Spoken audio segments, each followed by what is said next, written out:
Hello, hi. The SpaceX's Falcon 9 launched the Space Development Agency's SDA Tranche 1 mission from Space Launch Complex 4 East, that is SLC 4E, at Vandenberg Space Force Base in California on September 10th. Okay, coming into the details, SpaceX launches first 21 satellites for advanced new US military constellation. The Tranche 1 transport layer network will eventually consist of 126 satellites in low Earth orbit, that is LEO. SpaceX sent 21 satellites to orbit from California on September 10th, beginning the build-out of an advanced new constellation for the US military. The Falcon 9 rocket launched from Vandenberg Space Force Base, that is at 10:12 a.m. Eastern Time, kicking off the Space Development Agency's SDA first Tranche 1 transport layer T1TL mission. The T1TL network will eventually consist of 126 satellites in low Earth orbit LEO, which will provide global communications access and deliver persistent regional encrypted connectivity in support of warfighter missions around the globe. And the Space Development Agency SDA was established in March 2019, tasked with helping the US military field highly capable and cost-effective space assets on rapid timelines. And with this launch, assembly of the transport layer's first tranche is underway. The 21 satellites that went up on September 10th were built by Denver-built York Space Systems. The Space Development Agency SDA has contracted York, Northrop Grumman, and Lockheed Martin to build 42 spacecraft apiece for this layer's first tranche. Okay, you can have a look at the video now. Have a nice day. Thank you. And also there is a cargo mission that is launched to International Space Station by Russian rocket on September 11th that we will show and discuss on tomorrow, that is on Saturday, 2025, September 13. Okay, have a nice day now. Thank you. T-minus 10, 9, 8, 7, 6, 5, 4, 3, 2, 1. Ignition. And liftoff of Falcon 9. Go SpaceX, go SDA. Vehicle is pitching downrange. And when do you check the pressure nominal?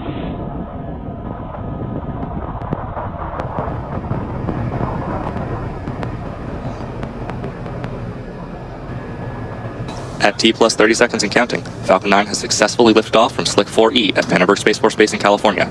In case you're just joining us, this is the Space Development Agency's Tranche 1 mission, and we had an on-time liftoff today at 7:12 a.m. Pacific time. Nominal.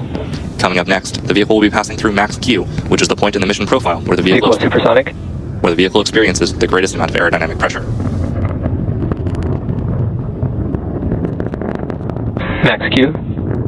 Falcon 9 has now passed through the period of max Q, when the vehicle experiences the greatest amount of aerodynamic stress. Coming up next, we'll have several events happening in quick succession, starting with MECO, followed by stage Sept and SES-1. Main engine cutoff, or MECO, is where all 9 Merlin 1D engines will shut down to slow the vehicle down in preparation for stage separation, which is where the first stage separates from the second stage. Following this, the MVAC engine on the second stage will light, which is called out as SES-1, or second engine start 1. This engine burn, lasting several minutes, will propel the second stage and the payload to orbit. In addition to these major events, the fairing halves will separate about 30 seconds after SES-1.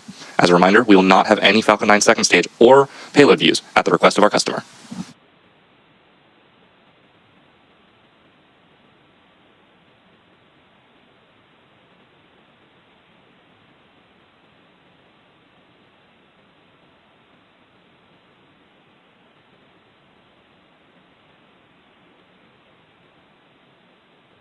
We're about 10 seconds away from MECO now.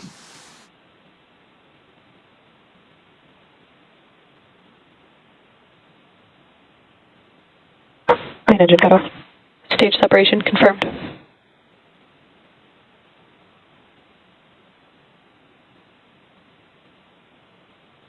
And back startup. And as you just heard and saw, that series of back-to-back callouts there, which again were MECO, stage separation, and SES-1. Coming up shortly, we should hear a call-out for fairing separation, but as a reminder, we will not be showing it on screen. Both payload fairing halves supporting today's mission are also flight-proven, with both halves flying for their third time.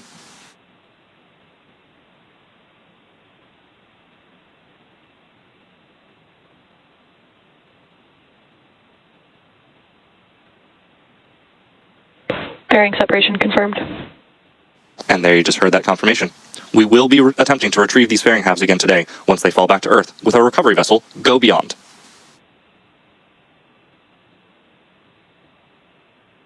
We are currently at 3 minutes and 48 seconds into today's mission. Now the next major milestone, coming up in about 3 minutes from now, will be the entry burn of the Falcon 9 booster as it continues on its journey towards our drone ship, Of Course I Still Love You, stationed in the Pacific. To start the entry burn, we will relight 3 M1D engines, which is similar to pumping the brakes to slow down the vehicle as it passes back into the Earth's atmosphere. We need to slow down the vehicle to reduce re-entry forces, which then helps us to recover and reuse the first stage. Now let's talk a little bit about the payload, even though we can't show it to you today. As an integral part of the U.S. Space Force, the SDA is launching the Proliferated Warfighter Space Architecture into low Earth orbit to enhance warfighting responsiveness, resilience, and survivability. SDA is delivering next-generation capability to the joint warfighter in support of terrestrial missions through development, fielding, and operation of this network. SDA's mesh network of optically connected satellites is primarily focused on tactical data delivery to the warfighter at the edge, tracking and targeting advanced missile threats, and beyond line-of-sight targeting for time-sensitive or mobile targets. The Tranche 1 launch today is delivering into orbit 21 data transport satellites provided by York Space Systems for the data transport layer of the Proliferated Warfighter Space Architecture. These 21 satellites form the first of 10 satellite planes that make up the first tranche of warfighter capability in the SDA's Proliferated Warfare Space Architecture. Coming up in just a few seconds, we'll be working towards the entry burn.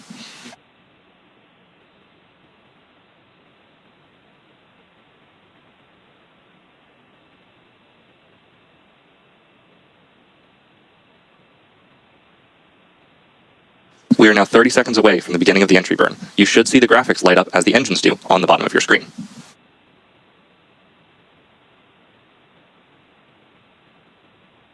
As I was mentioning earlier, each space vehicle on this launch is configured with 4 optical communication terminals for satellite-to-satellite and satellite-to-ground laser communications, and 2 mission data communication payloads for Link 16 and Ka-band radio frequency receive and transmit capabilities.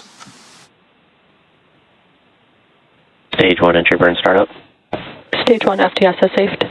And there's that call out for the entry burn startup of the Falcon 9 first stage. This burn is set to last about 26 seconds, and again, is slowing down the vehicle in preparation for its final burn and landing.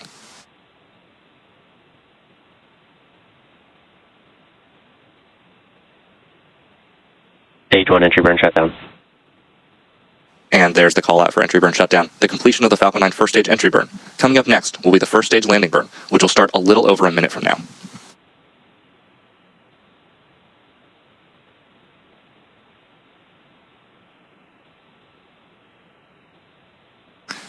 The Tranche 1 satellites launched today will be operated from 2 SDA Space Operations Centers, one in Grand Forks Air Force Base, North Dakota, and the other at Redstone Arsenal in Alabama. These will also be supported by a global network of ground entry points.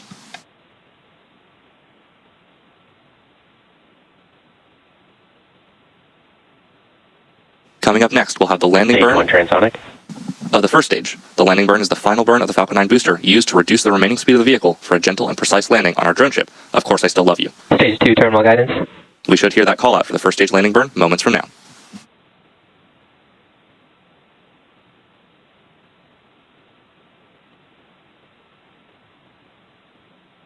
Stage 2 FTS has saved. Stage 1 landing burn. And we heard the call out for landing burn start on the Falcon 9 first stage. This is the final burn that this booster will see before landing.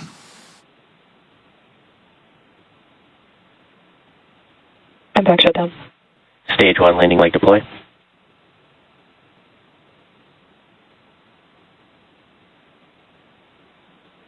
And another Stage 1 landing confirmed. successful landing of our Falcon 9 rocket, the 6th launch and landing for this first stage. As a reminder, we will not be showing any Stage 2 or deployment views at the request of our Nominal customer. orbit insertion.